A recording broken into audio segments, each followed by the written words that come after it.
또 너희가 열심으로 선을 행하면 누가 너희를 해하리요?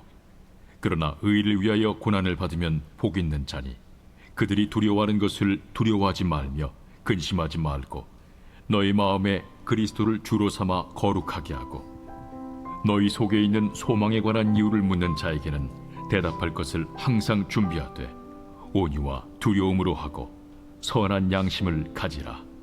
이는 그리스도 안에 있는 너희의 선행을 욕하는 자들로 그 비방하는 일에 부끄러움을 당하게 하려 함이라. 아멘. 아멘. 여러분 이제 얼마 뒤면 이제 기말고사를 또 치죠, 여러분. 강동중학교 내일 친대. 벌써. 예. 요즘 목사님이 우리 친구들이 보면서 어떤 느낌이 진짜 많이 드냐면 좀 불쌍해요, 여러분. 좀 불쌍해. 생긴 것도 좀 그렇게 불쌍하긴 한데 뭐 입고 다니는 패션도 뭐 다 불쌍하긴 한데 좀 뭔가 되게 여러분들 보면 좀 불쌍해요. 예. 설명아, 네가 제일 불쌍하다. 그래, 자, 엄청 불쌍한데 왜 불쌍할까, 목사님? 너희 볼 때마다 왜 불쌍할까?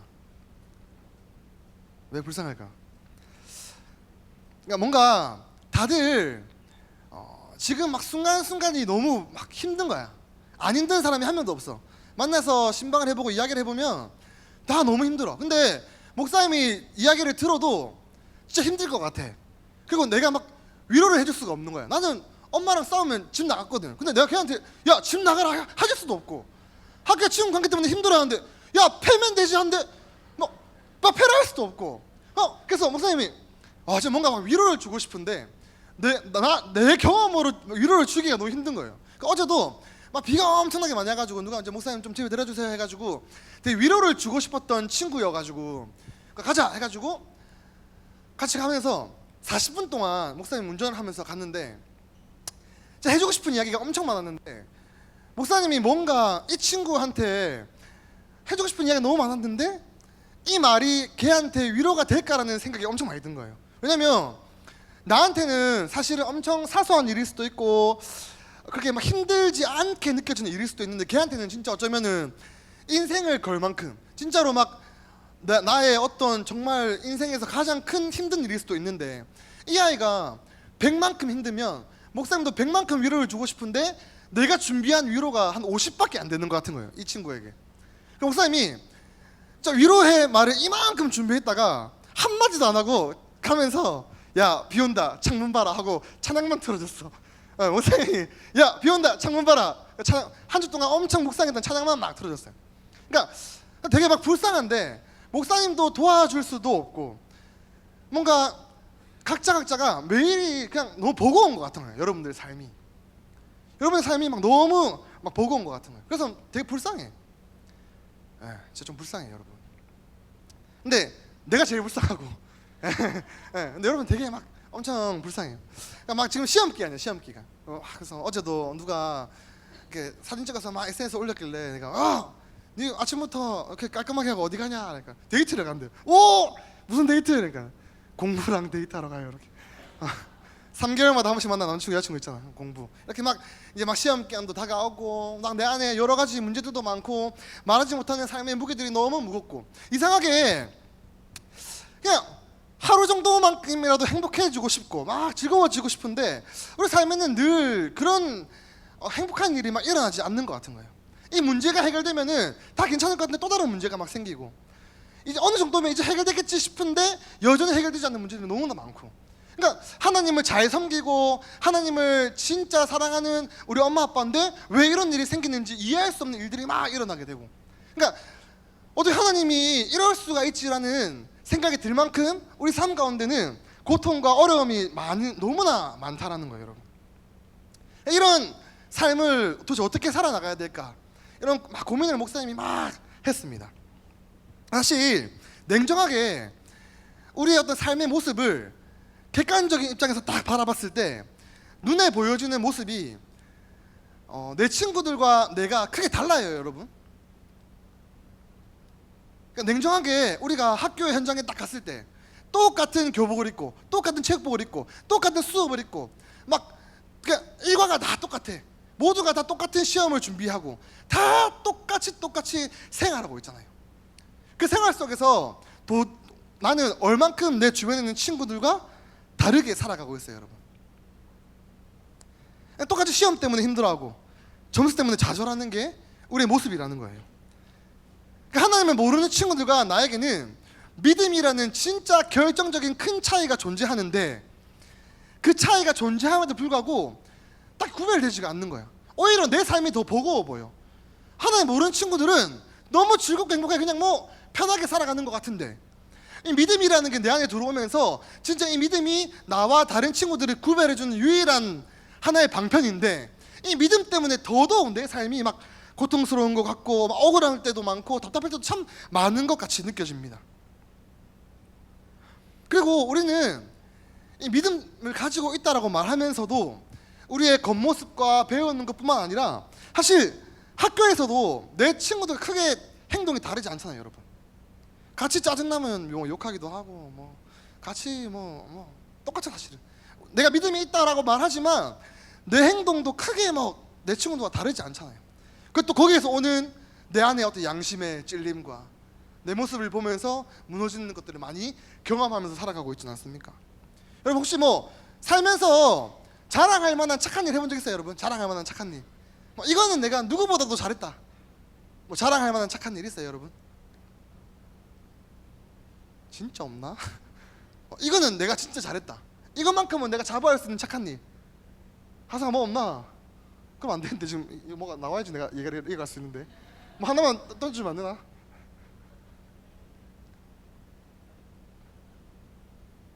이렇게 어려운 분들한테 이제 이렇게 후원하고 나누는 이런 경험들. 또 뭐 없나? 너희는 진짜 나쁜 아이들이구나. 불쌍한 게 아니네, 나쁜 아이네.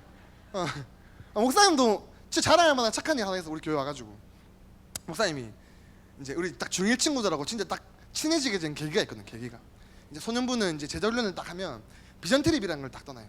그때 부산에 딱 갔는데, 부산은 그 남포동이라는 데에 딱 갔어요. 애들 한 40명이 이제 우르르 막 몰려다니니까 지금 엄청 유명해진 유튜브 판석이라고 그래. 판석이가 목사님 아는 형님이거든. 형님이야.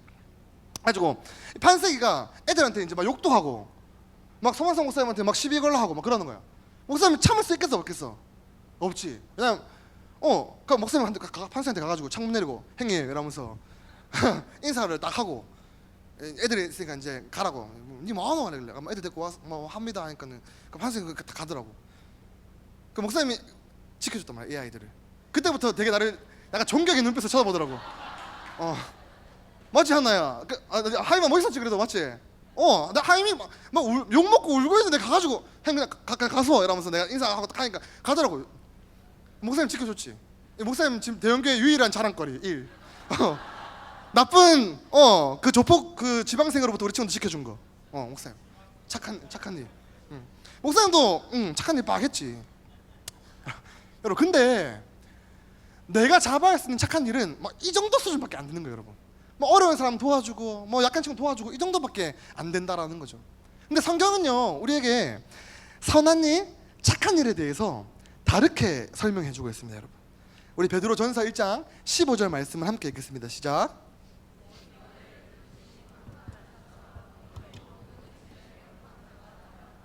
그럼 성경이 말하는 착한 일, 선한 일은요 거룩이에요, 거룩. 우리를 사랑하셔서 자기 백성 삼으신 하나님께서 거룩하신 분이래요. 그렇기 때문에 우리는 거룩해야 합니다. 그러면 우리가 익히 많이 들어온 거룩함은 뭘까요? 거룩함이란 그냥 구별되는 거예요. 구별되는 거. 우리가 이 세상 가운데서 모든 친구들과 똑같은 옷을 입고 똑같은 과목을 배우고 똑같이 시험을 치고 똑같은 행동을 하지만 내 모습이 어떠하든지 간에 하나님이 나를 택하셨기 때문에 나는 일단 구별된 존재라는 거예요. 내가 그 속에 들어가 있는 그 속에서 어쩔 수 없이 살아가야 하지만 나는 하나님께서 선택하셨기 때문에 구별된 존재라는 거예요, 나 자체가. 그리고 하나님이 거룩하신 분이시기 때문에 그분이 내가 널 택했고 내가 널 구별했기 때문에 넌 거룩해야 되라고 요구하신다라는 거예요. 그래서 우리가 이 땅 가운데 살아가면서 감당해야 될 선한 일, 착한 일은 바로 거룩이라는 거예요, 여러분. 이 시험 기간 똑같은 상황 속에서 같이 공부를 하고 같은 수업을 듣고 막 살아가지만 그 속에서 우리가 구별될 수 있는 것은 바로 거룩이라는 거예요. 거룩. 근데 문제는 이 거룩이 굉장히 쉽지 않다라는 거지. 거룩하게 살아가는 게 정말로 쉽지 않다라는 거예요. 베드로전서 2장 9절 말씀을 함께 읽겠습니다.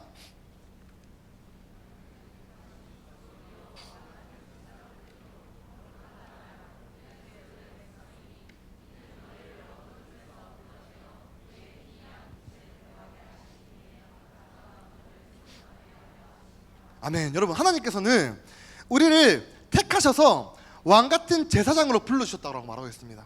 그러니까 우리를 예수님처럼 여겨주신다라는 거예요. 하나님 우리를 택하시고 우리에게 거룩하라라고 말씀하시는 것은 우리를 전혀 그렇지 않지만 예수님처럼 우리를 여겨주신다라는 거예요. 하나님이 왕같은 제사장으로 불러주셨다라는 거예요. 그러니까 어둠 가운데 있는 우리를 빛으로 불러주셔서 그 빛을 이 땅 가운데 선포하며 살아갈 수 있도록 은혜를 베풀어 주셨다라는 거예요. 그러니까 우리가 구별되었다라는 것은 어둠 가운데서 세상과 전혀 구별 없이 살아갔던 나를 하나님이 택하셔서 구별시켜 주시고 전혀 내가 생각할 수도 없었던 예수 그리스도와 같은 모습으로 살아갈 수 있도록 도와주신다라는 거예요. 어둠 가운데 빛으로 이 땅에 오신 그리스도께서 세상의 소망이 되셨던 것처럼 나라는 이 부족한 사람을 택하셔서 어둠 가운데 고통 가운데 있는 세상에 참된 빛을 선포하시기 위해서 우리를 택하셨다라는 거예요. 그렇기 때문에 우리는 거룩해야 한다라는 겁니다, 여러분. 이 일을 위해서 우리가 구별되었다라는 거예요. 얼마나 힘들어요, 여러분. 예수님처럼 살아보려고 애쓴 적 있어요, 여러분? 예수님처럼 살아보려고 애쓴 적 있어요? 그러니까 따라갈 수도 없어. 조금 더 우리는 그 삶을 내 힘으로 살아갈 수 없는 그 힘들고 어려운 일을 위해서 하나님이 나를 택해 주셨다라는 거예요. 그래서 거룩은 어려운 거야. 거룩은 이 땅 가운데서 진짜 거룩하게 살아간다는 것은 너무 어려운 거예요. 그 다음 베드로는 왜 이러한 편지를 하나님의 성도들에게 썼을까요, 여러분? 이 베드로 전서는 고난받고 있는 그리스도인들을 위해서 쓴 책이에요. 베드로가 그러니까 그리스도인들에게 고난이 늘 존재한다라는 거예요. 외부적인 이유든 내부적인 이유든 늘 고난이라는 것이 존재하기 때문에 그 고난을 어떻게 이해하고 그 고난을 어떻게 감당하며 살아가야 될지에 대한 새로운 소망을 던져주기 위해서 이 편지를 쓴 거란 말이에요. 고난은 우리와 뗄래야 뗄 수 없는 관계이기 때문에 그 고난을 어떻게 우리가 유익하게 넘길 수 있을지에 대한 방법을 설명해주고 있습니다. 뭐 진짜로 앞서 말했지만 우리 삶에는 말할 수 없는 고난이 너무나 많잖아요. 이해할 수 없는 일들이 너무나 많이 일어나잖아요. 그래도 적어도 내가 하나님 보기에 이 정도 일을 겪을 만큼의 나쁜 짓을 한 것 같지 않은데 왜 내 삶은 늘 이렇게 힘들고 어려울까라고 이해할 수 없는 문제들이 너무나 많고 절대로 그 문제들과 상황들이 바뀌지 않을 것만 같은 그 순간들을 우리는 살아가잖아요. 그러니까 하나님을 닮아가려고 애를 쓰고 어쨌거나 믿음을 지키며 살아가려고 아둥바둥 애를 쓰는데 애를 쓰면 쓸수록 점점점 더 사는 건 힘들어지는 건 어쩔 수 없는 것 같아요, 여러분. 그래서 여러분 오늘 설교 제목을 좀 기억했으면 좋겠습니다. 한번 읽어볼까요? 무슨 뜻일까? 오늘 너는 모르겠다 미술하니까 자 오늘은 모르겠고 자 오늘야 네가 무슨 뜻일까?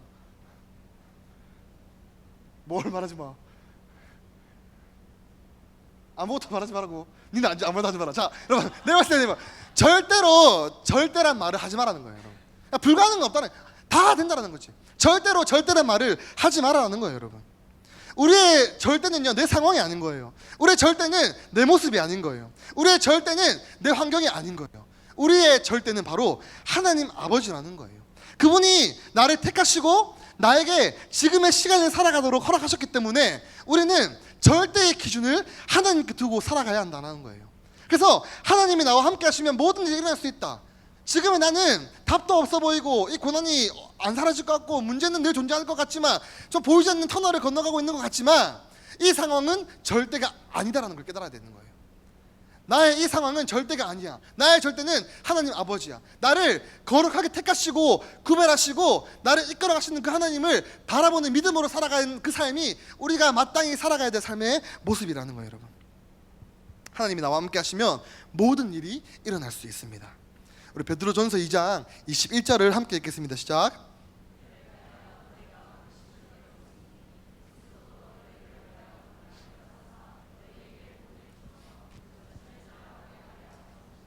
여러분, 이 본문에서 말하고 있는 이를 위하여의 이를은 어떤 상황일까요, 여러분?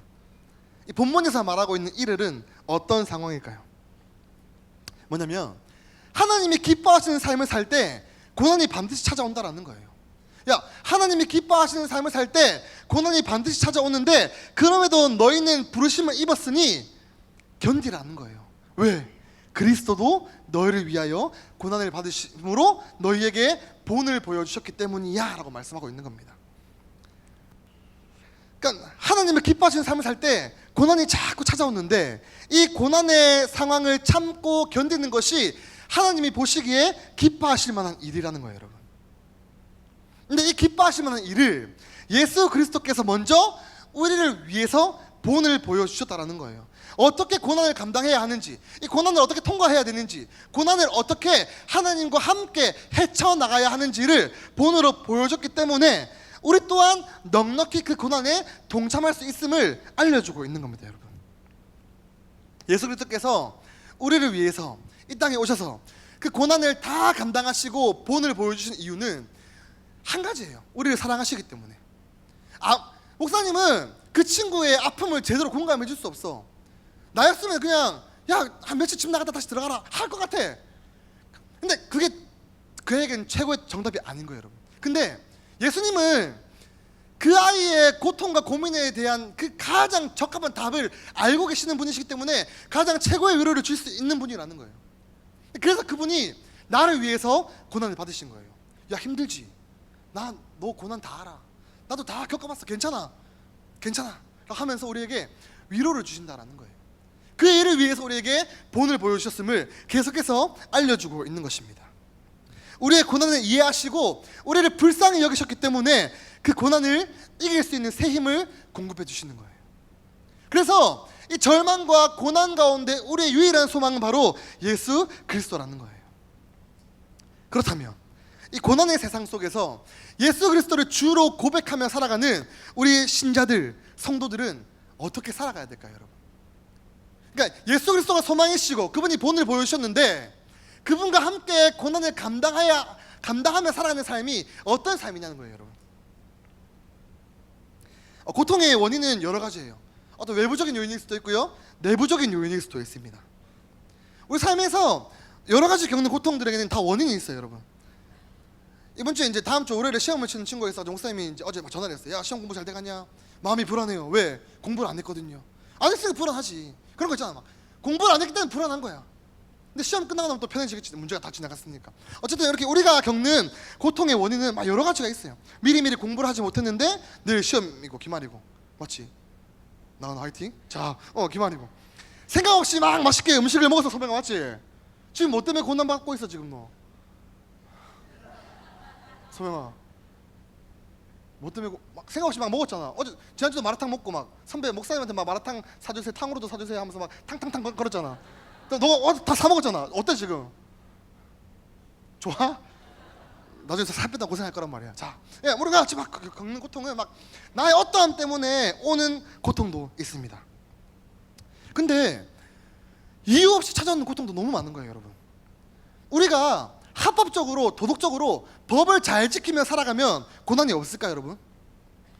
내가 진짜로 도덕적으로 합법적으로 정말 잘 살아가면 고난이 없을까? 내가 공부 열심히 시험 준비 잘하고 막 먹고 싶어도 참고 다이어트 열심히 하면 고난이 없을까? 여러분, 그래도 고난은 존재해요. 지금 베드로가 편지를 쓰고 있는 이 당시에 그리스도인들은요, 로마 사람들보다 훨씬 더 도덕적으로 합법적으로 잘 살았던 사람들이었어요. 근데도 지금 고난을 받고 있잖아요. 근데도 고난받고 있어가지고 베드로가 편지를 쓰는 거예요. 이 고난을 우리가 어떻게 설명할 수 있을까요? 근데 우리가 이 고난 가운데 한 가지 기억해야 될 사실이 있습니다, 여러분. 내 삶에 고난과 어려움이 존재하는 것은 나에게 세상 사람들은 알지 못하는 진리가 주어졌기 때문인 거예요, 여러분. 내가 고난 가운데 있고 어려움이 있는 이유는 세상 사람들은 알 수 없는 참된 진리가 내 속에 들어왔기 때문인 거예요. 그래서 남들은 하지 않는 고민을 하는 거예요. 남들은 하지 않는 행동을 하는 거예요. 굳이 하지 않아도 되는 그 일을 내 속에 들어와 있는 그 믿음, 그 진리 때문에 하게 된다라는 거예요. 그냥 나도 똑같이 친구들처럼 돈 많이 벌게요 라고 그냥 하고 살아가면 되잖아. 그냥 돈만 많이 벌었으면 다 괜찮아요 하면서 살아갈 수 있잖아요. 근데 내 속에 들어있는 진리가 야 그건 바른 게 아니야 라고 자꾸만 알려주니까 내 삶이 고난인 거지. 그러면 어떻게 살아갈까요? 그럼 뭘 해야 될까요? 이런 문제들이 자꾸만 떠오르기 때문에 삶이 어렵고 고난 가운데 있는 거잖아요. 내 친구들처럼 그냥 손절하고 안 보면 그만이잖아. 장땡이잖아. 근데 진리가 야 그래도 저 친구는 품어야지, 사랑해야지 알려주니까 그 마음의 음성 때문에 내 삶이 고통과 고난과 어려움 가운데 있는 거잖아요. 여러분, 죄 짓는 게 더 편하고 익숙한데 그 진리가 자꾸만 내 삶을 하나님이 기뻐하시는 자리로 끌고 가려고 하기 때문에 내 삶이 너무 힘든 거예요. 여러분, 막 마라탕 먹고 타오르고 살쪄서 살 빼는 그 정도의 고통이 아니라 진짜 내가 답답하고 억울하고 말 못할 그런 고민들의 이유가 내 속에 진리가 있기 때문이니까요. 여러분, 이게 그리스도인들의 역설입니다. 내 친구들은 아무 생각 없이 그냥 즐겁게 살아가는 것 같은데 왜 나만 그럴까? 왜 나만 이럴까? 왜 내 인생만 그럴까? 여러분, 다 하나님 때문인 거예요. 하나님 때문에. 내가 바라지도 않았어. 내가 원하지도 않았어. 근데 나를 택하셨어 그냥. 그리고 내 속에 믿음이라는 걸 주셔가지고 하나님을 알게 하신 거예요. 나한테 물어보지도 않았어. 하나님 나한테 상의하지도 않았어. 야 혜린아, 내가 너를 택하고 싶은데 너 내 백성 할래? 안 물어봤어. 그냥 정한 거야.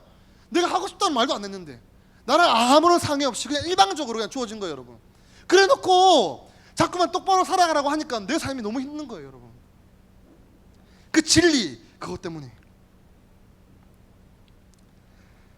세상은 자꾸만 합리적인 것들을 따지고 효율적인 것들을 따지고 실용적인 것들을 막 따지잖아요. 뭐가 더 합리적일까? 뭐가 더 실용적일까? 그래서 더 빨리 더 효율적으로 무언가 더 빠른 방법을 찾아가는데 자꾸만 말씀은 그렇게 살지 말라는 거예요. 야 느리게 가도 바르게 가야지. 빨리 간다고 중요한 게 아니야. 말씀 안에 가야지. 자꾸만 내 의욕을 멈추게 만들고 내 열정을 멈추게 만들고 자꾸만 그런 내 삶을 방해하는 것 같은 거예요. 하나님의 진리가. 시대적인 트렌드는 점점 빨라지고 막 계속 막 바뀌는데 그 속에서 나도 같이 그 속도에 따라 살아가야 내 친구들이랑 대화도 할 수 있고 세상 가운데 손해보지 않고 살아가는데 성경은 그렇게 살지 말라고 하니까 그래서 우리의 삶이 고난인 거예요. 여러분, 우리의 삶의 기준이 합리와 효율이 아니기 때문에 고난인 거예요. 우리의 삶의 기준이 하나님의 말씀이고 내 속에 계속해서 선한 양심으로 나를 이끌어 가시는 하나님의 음성이 들리기 때문에 내 삶이 고난인 거예요. 이 세상의 흐름을 따라가는 게 아니라 이 세상을 역행하며 나아가는 존재이기 때문에 삶이 고난인 거예요. 여러분, 끊임없이 오는 그 런닝머신 위를 쉬지 않고 뛴다 생각해봐요. 여러분, 끊임없이 런닝머신 위에서 내려오지 못해. 계속 뛰어야 돼. 멈추면 떨어져. 우리의 삶이 그렇다는 거예요. 진리가 계속해서 하나님의 믿음이 계속해서 나를 그 자리로 이끌어 간다니까요. 여러분, 세상과 구별되라고. 그 삶이 고통입니다. 그래서 터툴리안이라는 분은 이렇게 이야기했어요. 여러분, 순교자의 피는 교회의 씨다. 그리스도인에게 감옥은 선지자에게 광야가 했던 일을 해준다. 그곳을 감옥이라 부르지 말고 온거의 장소라 부르라. 육체는 갇혀있지만 영혼에는 모든 것이 열려있다. 그것은 하나님께 이르는 길에서 이리저리 거닐 것이다. 마음이 하늘에 있으면 다리는 사슬을 느끼지 못한다. 왜냐면 초대교회에 너무나 많은 사람들이 죽는 거예요. 너무나 많은 사람들이 믿음을 지키다가 목숨을 막 뺏기는 거예요. 감옥에 갇히는, 고난 받는 거예요. 그런데 그 고난 속에서도 지금 갇혀있는 그 감옥은 감옥이 아니라 마치 선지자들이 광야에서 하나님을 만나고 하나님을 경험하고 배우고 성장했던 것처럼 나의 믿음이 자라는 공간이라는 거예요. 그곳이 세상과 구별돼서 살아가는 진짜 하나님이 기뻐하시고 원하는 삶을 살 수 있는 삶을 배우는 과정이라는 거예요. 쉽게 말하면 이 땅을 살아가는 거룩한 성도들이 삶에서 주어지는 고난이 감옥처럼 느껴지겠지만 그것은 감옥이 아니라 하나님을 더 많이 배우게 되고 더 성숙하게 되는 배움의 현장이라는 거예요. 그러니까 우리의 고난이 은혜라는 거지. 근데 그 고난이 은혜로 다가오지 않는 가장 큰 이유가 있습니다. 왜냐면 자꾸만 세상 가운데서 무언가를 얻으려고 하는 나의 욕심 때문인 거예요. 계속해서 내가 거할 곳은, 내가 진짜 존재하는 곳은 이 땅이 아닌데, 영원히 살 곳이 이 땅이 아닌데, 이 땅 가운데서 영원히 살 것처럼 살기 때문에 삶이 자꾸 괴로운 거예요, 여러분. 내 욕심 때문에. 그래서 우리는 고난을 바로 이해해야 합니다. 고난을. 여러분 혹시 지옥이라는 단어가 한자로 보면 어떻게 쓰이는지 알아요, 여러분? 지옥이라는 단어를요? 어떻게 쓰일까? 한문 시험 기말 때 친다며 뭐 다 찍는다던데 한번 맞춰볼 사람? 뭐냐면 여러분 땅 지자예요. 감옥 옥자를 쓰는 거예요, 여러분. 그러니까 지옥이 다른 데 존재한다는 게 아니에요. 그러니까 땅에 있는 감옥이 지옥이라는 거예요. 내가 하나님의 뜻을 모르고 이 땅 가운데서 영원히 살 것처럼 사는 그 삶이 사실은 지옥이라는 거예요, 여러분. 이 세상을 거스르면서 살아가야 되는데, 하나님 말씀 앞에서 우리가 이 세상과 구별되어 살아가야 되는데, 그렇지 못하고 계속해서 이 땅 가운데서 내 욕심을 내고 이 땅 가운데서 영원히 살 것처럼 사는 그 삶 자체가 지옥이라는 거예요, 여러분. 그래서 고통과 고난이 우리에게 늘 존재한다는 거죠. 사실 그런 생각 많이 하잖아. 야, 지옥도 여기보단 좋겠다, 그런 생각 안 해? 너무 힘들어가지고. 여러분 그래서 고난을 제대로 이해하지 못하면 진짜 우리의 삶의 현장이 지옥처럼 느껴집니다.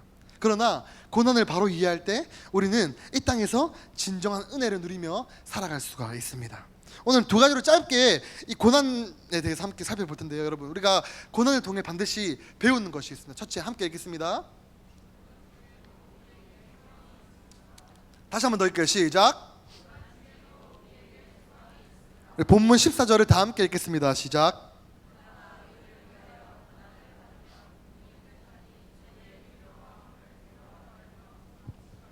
사랑하는 여러분, 고난 중에도요 우리에게 소망이 있습니다. 오늘 본문은요 우리에게 의를 위하여 고난을 받으면 복이 있다라고 말하는 거예요.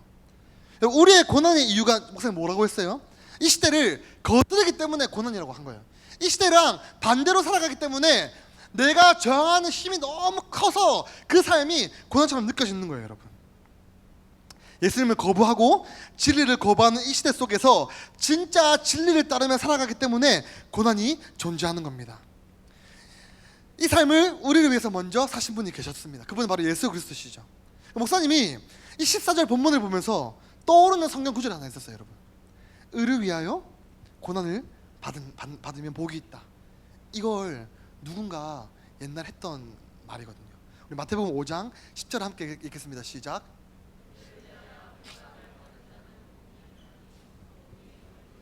의도적으로 베드로는요 예수님의 말씀을 기억나게 하는 거예요. 의를 위하여 핍박을 받는 자는 복이 있다. 천국이 저희의 것이다. 근데 이 문장에서요 신기한 게 있어요. 의를 위해서 핍박받는 자는 몇 명이에요, 여러분? 의를 위해서 핍박받는 자는요 한 명이에요. 한 명. 단수예요, 단수. 의를 위해서 핍박을 받은 그 한 명 때문에 천국은 누구에게 주어져요? 천국은 누구에게, 여러분? 복수에게 주어진 거예요. 복수에게. 의를 위하여 핍박을 받은 그 한 사람 때문에 저들에게 천국이 주어졌는데, 천국이 주어진 저들 또한 이제는 의를 위해서 핍박을 받는 존재가 되었다라는 거예요. 베드로는요 의도적으로 이 예수님의 말씀을 기억나게 하는 거예요. 야, 고통 가운데 있지? 괜찮아. 우리를 위해서 고통받고 핍박받은 그 한 사람 때문에 우리에게 천국이 주어졌잖아. 그래서 우리는 또한 그 천국을 위해서 이 땅 가운데서 고난을 받으며 살아가야 돼. 우리에게 복이 주어졌잖아.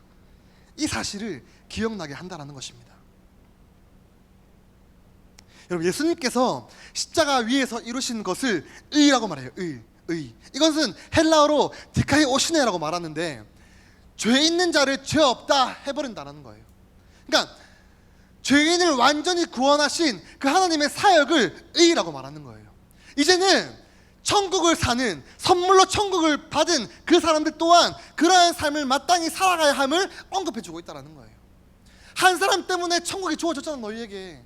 그러니까 너희는 이 땅을 살지만 이 땅을 사는 게 아니라 천국을 사는 존재야. 그렇기 때문에 그 삶을 위해서 고난을 받는 게 마땅해, 괜찮아 라고 이야기하고 있다는 것입니다. 우리 베드로전서 1장 6절과 7절을 함께 읽겠습니다. 시작.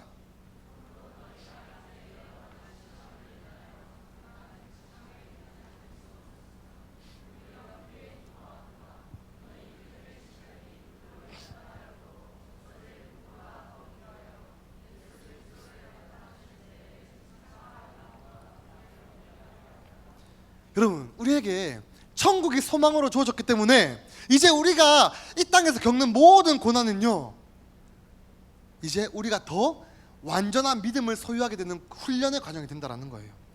이미 뜨거운 불 속에서 더 순수하고 더 깨끗해지듯이 고난 가운데서 우리의 믿음이 더욱더 굳건해지고 완전해진다는 거예요.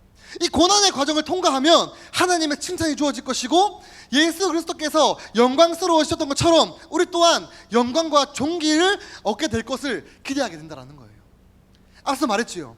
하나님이 어둠 가운데 있는 우리를 택해 주셔서 우리를 예수 그리스도처럼 높이 세워 주셨습니다. 그리고 감히 우리 힘으로 살아갈 수 없는 그 삶을 살아갈 수 있도록 은혜를 주신 거예요. 한 사람이 의를 위해서 핍박을 받았으므로 주어진 그 천국 때문에, 천국의 시민이 됐기 때문에 우리 또한 그 삶을 마땅히 살아갈 수 있는 존재가 됐다는 것을 우리가 기억해야 된다는 거예요. 여러분, 우리가 수없이 변하는 시대를 살아가고 있습니다. 세상의 진리는요, 수도 없이 변해요. 정반합 계속해서 막 논리가 서로 싸우고 이게 더 나아 하면서 늘 진리가 막 바뀌어가잖아요. 그런 변화되는 세상 속에서 우리는 변하지 않는 진정한 소망을 가지고 살아갈 수가 있다는 거예요. 그것이 영원한 천국을 향한 소망입니다, 여러분. 그래서 이 천국이요, 여러분, 말할 수 없는 고통과 고난을 극복할 수 있는 유일한 소망이 되기를 축복합니다. 이 말이요, 여러분, 대충 살라는 말이 아니에요. 이번 기말고사 공부하지 마, 편하게 쳐, 괜찮아, 너 천국 시면 괜찮아, 이 정도의 수준이 아니에요, 여러분. 고통과 고난을 우리의 삶의 자리에서 있는 힘껏 견뎌나가며 살아가야 되는 거예요. 금이 뜨거운 불 속에서 녹고 다시 굳어지고 그 쇠질 막 당하는 것처럼 이 고난의 과정을 우리가 그렇게 참고 견디며 나아가야 된다는 거죠, 여러분. 그 우울증 때문에 약을 먹는 것도 괜찮아요, 여러분. 어제 목사님 한 친구랑 1시간 동안 통화를 했거든요. 이유 없이 막 눈물이 난대. 머리를 말리고 있는데 막 눈물이 너무 슬프대. 그러니까 우울증 막 약을 먹는데, 여러분. 괜찮아. 그러니까 우울증 때문에 뭐 약을 먹는 그런 고난도 괜찮고, 관계 때문에 겪는 뭐 그런 고난도 다 괜찮아요, 여러분. 마음과 다르게 늘 부족한 의지력 때문에 겪는 고난도 괜찮아요, 여러분. 왠지 알아요? 목사님 여러분이랑 신방하면서 이 고난에 대한 이야기를 막 들을 때 진짜 감사한 건 우리 친구들이 그래도 그 마음 가운데 하나님을 향한 사랑이 있고, 어떻게 해서든지 하나님을 좀 기뻐하시게 살아가고 싶다는 그 삶의 의지가 보이기 때문에 괜찮다라는 거예요, 여러분. 그 고통과 그 고난의 순간 가운데서도 그 이유가 이런 상황 가운데 내가 살아가는 하나님을 위해서 하나님을 기뻐하시면서 그런 삶을 살아보려고 애를 쓰는 그 노력이 보이기 때문에 다 괜찮다라는 거예요, 여러분. 하나님께서 그냥 일방적이지만 나와 상의 없이 나에게 진리를 주셨기 때문에 우리에게 고난이 존재합니다, 여러분. 근데 이 내 삶에 주어진 고난이요, 나를 더 예수님을 닮은 존재로 만들어 갈 것입니다. 그게 우리의 소망이라는 거예요. 세상은 절대로 이해할 수 없는 감사와 기쁨이 고난의 길을 통과한 후 우리에게 주어질 것입니다, 여러분. 그러니까 좀 바보 같지만, 미친 사람 같지만 웃으면 사는 거예요, 여러분. 그냥 목사님도 진짜 사는 게 너무 힘들거든. 목사님 지금도 2시간 반 자고 왔어요. 2시간 반 자고 밤에 씻고 누웠는데, 와, 그냥 이렇게까지 살아야 되나라는 생각이 막 들더라고. 막. 근데 목사님이 그 친구들이 막 신방을 하고 나서 어제 설교 원고를 다 다시 썼거든요, 새로. 교회에서 1시 20분에 퇴근했어요, 여러분. 막 다시 써가지고 설교를. 이렇게 살아야 되나 싶은데 어떻게 내 속에 사는 양심이 자꾸만 이렇게 하라고 하는데, 그게 너무 힘든 거예요. 버거운 거예요, 여러분. 근데도 너무 기쁘고 행복한 거예요, 여러분. 우리의 삶이 고난 가운데 있지만요, 기쁘고 행복할 수 있는 이유는 바로 거기에 있는 거예요, 여러분. 내 안에 하나님의 선한 양심에 귀를 기울이고 거기에 순종할 때 오는 기쁨들을 조금씩 맛보아가는 거예요. 그래서 그 기쁨으로 넉넉하게 고난을 이기며 살아가는 겁니다. 옆에 있는 친구들 한번 얼굴 봅시다, 여러분. 좋아 보여요, 안 좋아 보여요? 와, 얘랑 괜찮나? 여러분 많이 힘들어 보이죠? 이렇게 한번 인사해 봅시다. 힘드냐? 버티자. 천국에서 만나자. 여러분, 이게 우리의 소망인 거예요. 여러분, 고난 가운데 우리가 배울 수 있는 것 두 번째, 함께 읽겠습니다. 시작. 여러분, 고난의 길을 걸어가는 우리에게 준비가 필요합니다. 마치 군인이 전쟁을 하기 위해서 훈련을 하듯이, 우리가 시험을 제대로 치르기 위해서 시험 대비 공부하는 기간이 존재하듯이, 하나님의 택함받은 거룩한 성도는 복음을 위한 준비가 필요합니다. 그렇다면 우리가 해야 될 가장 중요한 준비는 무엇일까요, 여러분? 이 땅을, 이 고난의 길을 걸어가는 우리가 해야 될 가장 중요한 준비, 어렵잖아요. 쉬워요. 왜냐하면 우리의 초점을 회복하는 것입니다. 우리의 시선을 회복하는 것인 거예요. 나의 시선과 나의 초점을 그리스도께 맞추는 준비가 필요하다는 거예요. 베드로전서 1장 13절을 함께 읽겠습니다. 시작.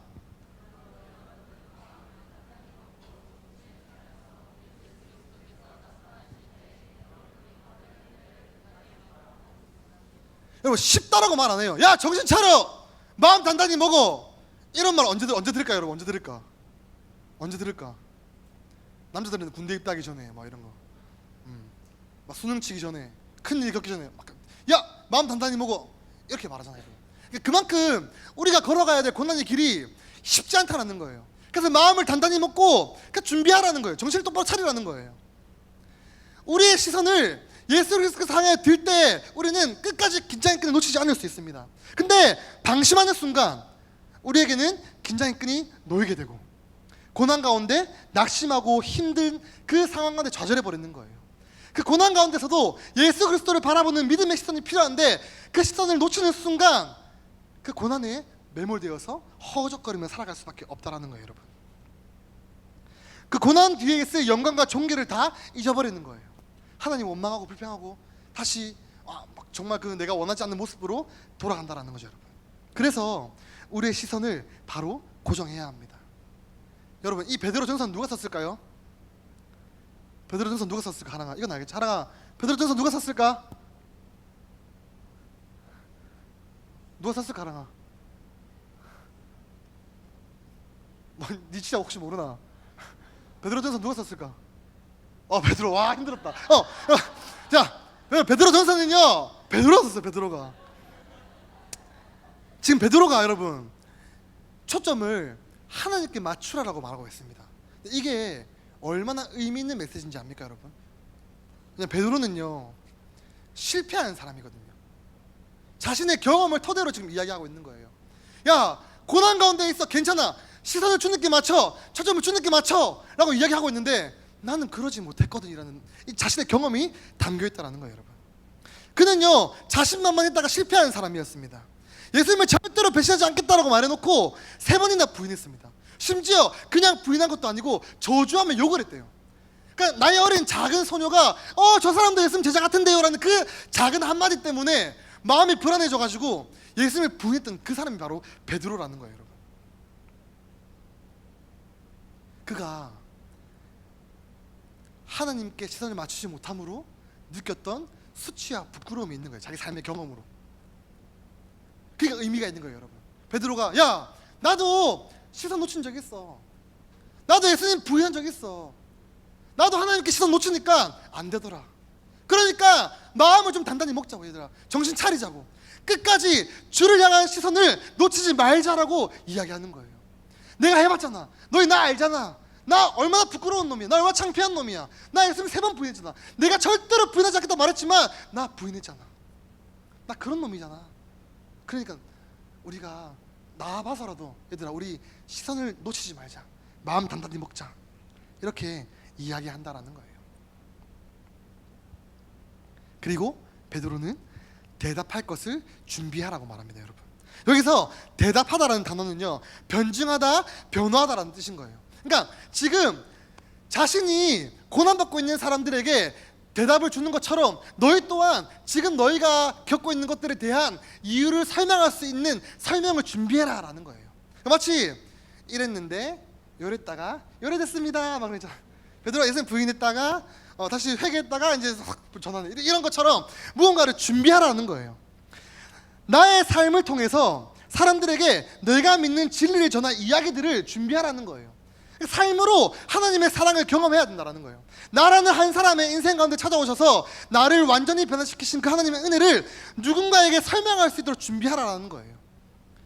비록 믿음이, 진리가 나와 상관없이, 나와 대화 없이 나에게 찾아왔지만 어쨌거나 나에게 찾아온 이 진리가 나를 어떻게 변화시키는지, 나를 어떻게 만들어가는지를 삶으로 경험을 하고 그 경험을 통해서 내가 누군가에게 할 말을 준비하라는 거예요. 지금 베드로는 그렇게 말하고 있는 거예요. 그래서 우리가 살아가는 지금의 시간은요, 준비를 위한 시간입니다. 지금은 부족하고 아무것도 아닌 것 같은 나를 하나님이 어떻게 변화시키실까를 기대하면서 살아가야 된다는 거예요. 그래서 시간을요, 절대로 헛되이 사용하면 안 됩니다, 여러분. 우리의 매일의 삶을요, 주를 위한 준비의 시간으로 만들어 가야 된다는 거예요. 그 준비를 위해서 베드로는요, 선한 양심을 가지라 말합니다. 성령께서는 우리에게 양심을 통해서 말씀하십니다. 내 양심 가운데 자꾸 찔림을 주심으로 너 그렇게 살면 안 돼, 너가 죄야 라고 하면서 알려준다라는 거예요. 그 선한 양심에 귀를 기울이는 거예요. 그 선한 양심에 귀를 기울이며 살아갈 때 나의 삶을 통해서 하나님의 이야기들이 만들어질 것이기 때문에 그렇게 하나님의 음성에 귀 기울이며 살아가야 된다는 거예요. 여러분, 아무도 보는 사람들 없어요. 여러분도 어떤 사람입니까? 그럴 때에도 우리는 네 양심의 소리에 귀를 기울여야 된다는 거예요. 하나님 앞에서 정직하게 행동해야 된다는 거예요. 내 시선을 하나님께 둔다라는 것은 하나님을 늘 기억하며 살아간다는 말입니다. 사람의 눈을 속이기는 쉬워요, 여러분. 사람의 눈을 속이기는 정말 너무 쉽지만 하나님은 다 보고 계시고 다 알고 계세요. 그래서 우리가 할 수 있는 준비는 내 시선을 주님께 맞춤으로 선한 양심을 회복하는 것입니다. 우리 히브리서 9장 14절을 함께 읽겠습니다. 시작.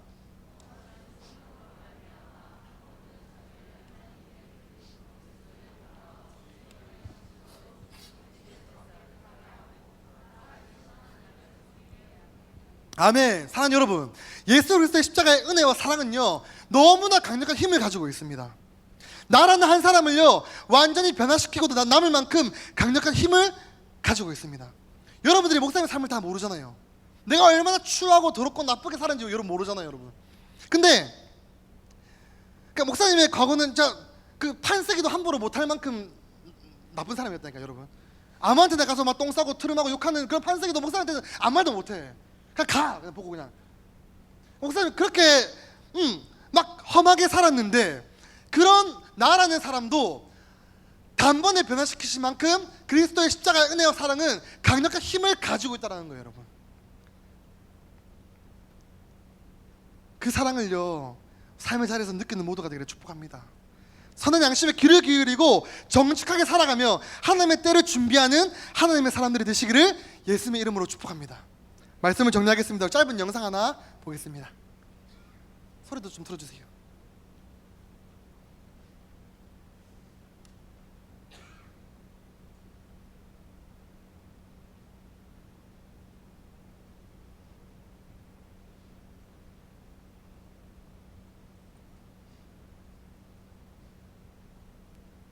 영어 다 해석할 수 있지. 쉬우니까. 너희가 눈으로 해석해.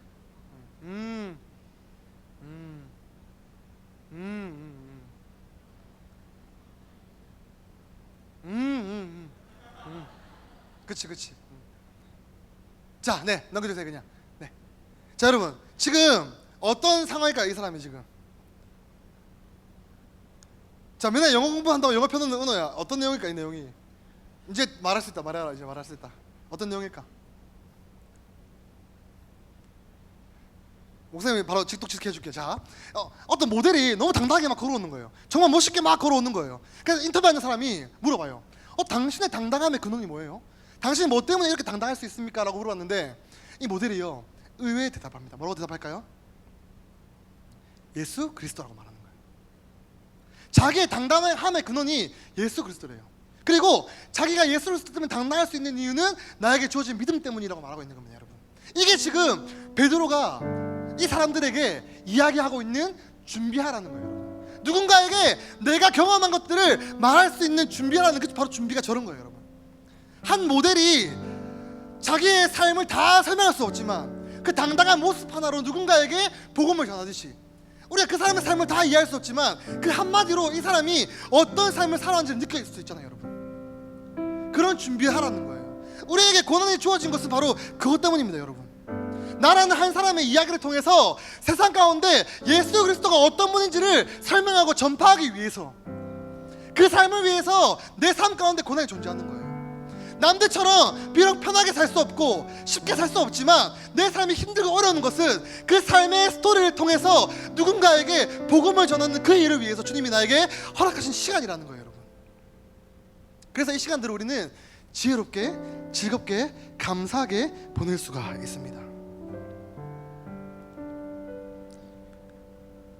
여러분은 진짜로 하나님 때문에, 믿음 때문에 당당하게 살아갈 수가 있습니까? 여러분들의 당당함의 근원은 무엇입니까? 절대라는 말은 없습니다.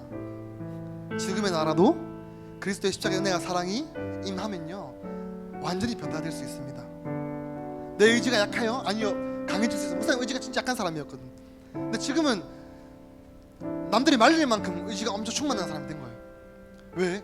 하나님이 이렇게 만드셨거든, 나를. 여러분, 나라는 사람의 이야기를 만들어가는 거예요. 하나님이 나라는 사람을 어떻게 만들어 가실지 그때를 위해서 준비하고 기대하며 고난을 기쁨으로 경험할 수 있습니다. 매일의 삶에서 나를 완전히 변화시키시고 놀랍게 사용하실 주님을 위한 준비의 시간으로 보낼 수 있는 여러분들 되길 축복합니다. 우리 각자의 삶의 스토리가 하나님을 증거하는 귀한 믿음의 사람들이 될 수 있도록 예수님의 이름으로 축복합니다.